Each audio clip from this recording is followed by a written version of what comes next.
సింపుల్గా చెప్పాలంటే నార్మల్గా మీకు షుగర్ లేకముందు ఎలా అవుతుందో దీన్ని కంటిన్యూస్గా వాడడం వల్ల మీరు అలా ఫీల్ అవుతారు అన్నమాట. ఒక్కసారి మన జిఐ వైట్ రైస్ చూపిస్తాను చూడండి. ఇది సన్న బియ్యమే. ఆల్మోస్ట్ మనం రెగ్యులర్ వైట్ రైస్ ఎలాగుంటుందో అలా ఉంటుంది. కాకపోతే దీని వాల్యూస్ అనేటివి డిఫరెంట్‌గా ఉంటుంది. మీరు రెగ్యులర్‌గా వైట్ రైస్ తిన్న ఫీలింగే మీకుంటుంది. ఇప్పుడు చూడండి కంపెనీ ఏం చెప్తుందో ఒకసారి చూద్దాం.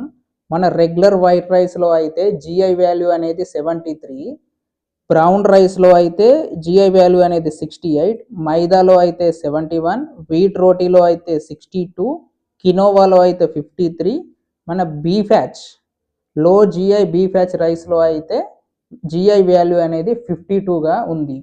సో ఇలాంటి rice diabetic patients, especially diabetic patients ఎవరైతే తీసుకుంటారో వాళ్ళ షుగర్ లెవెల్స్ అనేటివి బ్లడ్‌లోకి స్లోగా రిలీజ్ అవుతాయి అండ్ బాడీలోకి కూడా చాలా స్లోగా రిలీజ్ అవుతాయి. స్లోగా రిలీజ్ అవ్వడం వల్ల లాభం ఏంటిదంటే సస్టైనబుల్‌గా ఎనర్జీ మెయింటైన్ అవుతుంది. ఇమ్మీడియేట్‌గా మీ ఎనర్జీ లెవెల్స్ అనేటివి లాస్ అవ్వవు. మీకు ఇమ్మీడియేట్‌గా ఆకలి అవ్వడం అనేది జరగదు. అట్లీస్ట్ ఒక 6-8 అవర్స్ దాకా దీన్ని తీసుకున్నప్పుడు ఆకలి అనేది కాదు. ఎందుకంటే షుగర్ లెవెల్స్ స్లోగా రిలీజ్ అవుతున్నాయి కాబట్టి.